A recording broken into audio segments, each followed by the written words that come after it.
Prominent human rights groups have called on international agencies to monitor the safe return of Rohingya Muslims to Myanmar, as global pressure mounts on the country over state-sponsored violence that has externally displaced hundreds of thousands from the minority group. On Thursday, Myanmar and Bangladesh signed an agreement for the return of the Rohingya Muslims who have fled to Bangladesh amid an escalation of violence in Myanmar over the past months. The office of Myanmar's de facto leader, Aung San Suu Kyi, has said that the deal followed a formula set in a 1992 repatriation agreement inked by the two nations following an earlier surge of violence. Under that pact, Rohingya Muslims were required to provide residency documents, which few had, before being allowed to return to Myanmar. The government in Myanmar refuses to recognize the Rohingya Muslim minority in Rakhine as a local ethnic group even though they have lived there for generations.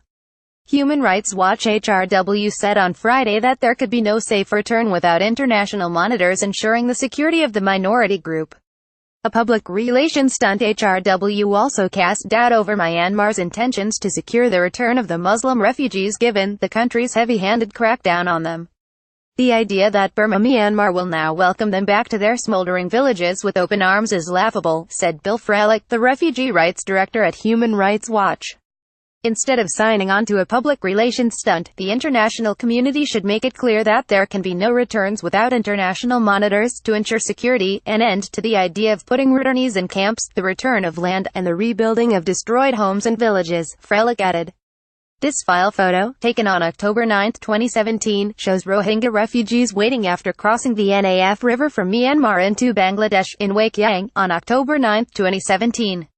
By AFP. Myanmar's Rakhine state, where the Rohingya population has been concentrated for generations, has been the scene of violence by the military and Buddhist mobs since late last year.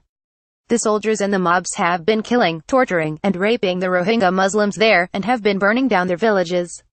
Amnesty International also said the United Nations, UN and the international community had completely been sidelined in the process to return the Rohingya refugees to Myanmar. The UN Refugee Agency also says it has to be involved in the repatriation operations to ensure that international standards are met.